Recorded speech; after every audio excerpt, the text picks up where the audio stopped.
जरांगेंच्या आंदोलनाबाबत हायकोर्टाने चौकट आखली, त्यामुळे सरकारच्याही हातामध्ये काही नाही. कोर्टाच्या नियमानुसार आंदोलन झाल्यास हरकत नाही, फडणवीसांकडून स्पष्ट. आमच्यासाठी जरांगेंचं आंदोलन राजकीय नाही. काही राजकीय पक्षाकडून जरांगेंच्या खांद्यावर बंदूक ठेवून फायदा घेण्याचा प्रयत्न, पण त्यांचं नुकसानच होईल. फडणवीसांचा रोख कुणाकडे? जरांगेंची रॅली पुण्यातल्या मंचरमध्ये दाखल.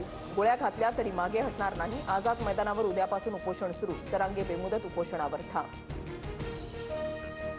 मराठा समाजाचे प्रश्न आम्हीच सोडवले आणि पुढेही आम्हीच सोडवणार. मराठा ओबीसी समाजावर अन्याय होऊ देणार नाही. मुख्यमंत्री फडणवीसांची ग्वाही.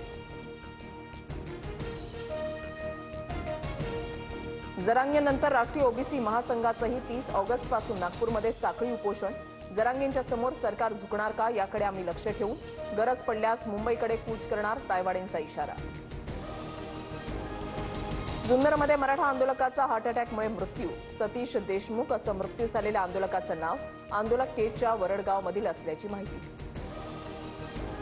सरकार आधीपासूनच चर्चेसाठी तयार. मनोज जरांगे मुंबईमध्ये आल्यावर चर्चा करणार, विखे पाटलांची माहिती.